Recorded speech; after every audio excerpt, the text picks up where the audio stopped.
Indonesia, we have around 52 million students, 3 million teachers, and over 217,000 schools. Itu angka yang besar kan? Tapi sayangnya kualitas pendidikan di Indonesia belum sebanding dengan jumlahnya. This is because Indonesia is ranked 55th out of 65 countries in global education surveys. Dan kalau kita ngomongin soal literasi, hasil PISA, Program for International Student Assessment, menunjukkan bahwa angka literasi siswa di Indonesia masih sangat rendah dibandingkan negara lain. This isn't just about schools. It's also about the country's future. So, how could this happen? Assalamualaikum warahmatullahi wabarakatuh. Hi, my name is Ray, and today I will be explaining in English. Hello, and I'm Putri. I'm going to explain in Bahasa. Today we're going to dive into a topic that affects millions of people, Indonesia's education system. Next. So there is 4 main reasons why this thing has happened. The first one is limited access to education. The second one is uneven quality of education. The third one is outdated curriculum. And the last one is teacher welfare. Next. Let's talk access. Do you know that there are still many kids in rural areas have to walk for hours and hours just to go to school? Benar banget yang barusan Ray tadi bilang. Masih banyak anak di pedesaan yang harus jalan yang jauh, bahkan melewati jalanan yang rusak hanya untuk sampai ke sekolah. Lalu bagaimana jika hujan deras tiba? Jika hujan deras tiba, bisa-bisa mereka nggak ke sekolah sama sekali. And here's a sad fact. About 3.4% of Indonesians never get to attend school at all. That's like around 9 million people, which is a lot. Dan juga masih banyak orang tua yang lebih mementingkan anaknya untuk bekerja dan mencari uang daripada pergi ke sekolah. Karena untuk sebagian orang, ekonomi keluarga itu lebih penting daripada pendidikan. Yeah, this means kids are missing out on opportunities that could change their futures. Dan ayo kita lihat perbedaan sekolah di kota dan juga sekolah di desa. City schools have modern facilities, reliable access to internet and technology, and well-trained teachers. Sementara itu di pedesaan banyak sekolah yang bangunannya sudah rusak, buku pelajaran yang gak lengkap, dan juga jumlah guru yang sangat minimal. Here's a shocking stat. A child in Jakarta can expect 12 years of education. Compared to a child in Papua, they might only manage 6 years of education. Itu ibarat kita lagi main game aja. Tim di kota mempunyai peralatan yang canggih, sementara tim yang di desa hanya memiliki batu dan kayu. Bagaimana bisa adil kalau begitu? Now let's talk about what actually happens in classrooms. Indonesia's curriculum focuses too much on rote memorization.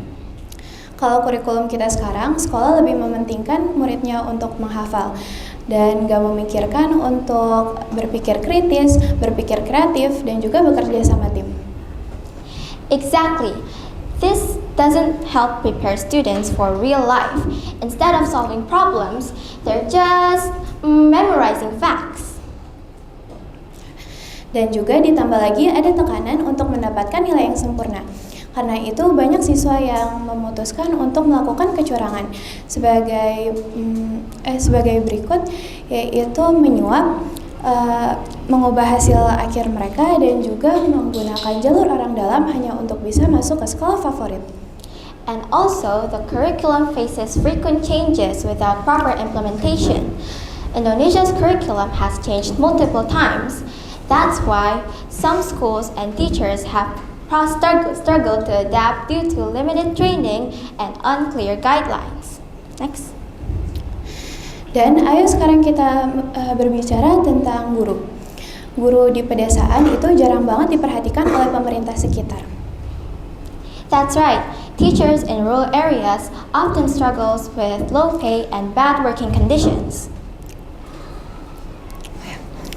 Nah, kalau gitu bagaimana solusinya? Sebenarnya banyak banget solusi yang bisa kita lakukan. Dan aku sama Ray bakal memberikan contoh dari solusi-solusi tersebut. First, let's invest in teacher training. Teachers should learn about modern teaching methods and encourage creativity and problem-solving skills. Dan kita juga bisa tingkatin fasilitas di sekolah-sekolah pedesaan, seperti meningkatkan bangunan, lalu memberikan akses internet, dan lain-lain. We could also completely reform the curriculum, less memorization, and more focus on life skills such as teamwork, cooking, and financial literacy. The government should also conduct comprehensive research before making big changes and also provide clear long-term plans. Dan juga kita harus mengurangi ketergantungan sama ujian standar. Ujian standar itu apa sih? Ujian standar itu merupakan ujian tertulis pada umumnya yang biasanya merupakan soal pilihan ganda dan juga soal esai. Di luar itu semua, sekolah juga harus memperhatikan project dan juga kerjasama tim dari masing-masing siswanya. And let's not forget about technology. Imagine every school having access to online platforms and digital tools. Next. Now you may be wondering, how can we students also contribute to this problem? First, we can support younger peers and students by offering tutoring or mentoring to, for example, our classmates who are struggling with certain subjects.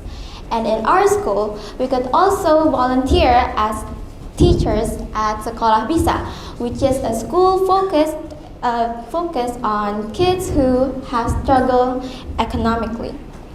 And we could also be a role model to inspire other people by showing enthusiasm in learning and wanting to make a change, and encouraging people to join organizations that focuses on education advocacy. Next. Dan juga di sini bisa kita lihat ada beberapa organisasi yang berasal dari Indonesia yang difokuskan untuk ke bidang akademik. Yang pertama ada Emmanuel Foundation yang berfokus ke akses dan kualitas pendidikan. Yang kedua ada Happy Hearts Indonesia yang berfokus ke memperbaiki fasilitas sekolah. Yang terakhir ada Tanoto Foundation yang berfokus ke kualitas dan juga kualitas pembelajaran dan juga keterampilan di bidang kepemimpinan di sekolah. Ya, pendidikan itu bukan hanya soal menguasai angka dan juga fakta, tetapi juga menyalakan mimpi dan juga memberi kekuatan untuk meraihnya. Setiap anak di Indonesia dari Sabang sampai Merauke berhak mendapatkan kualitas pendidikan yang setara tanpa harus melihat mereka berasal dari mana. So together, let's work and make a difference, whether it's spreading awareness on social media or helping out a friend. Every little bit counts, because education is the key to success. Thank you.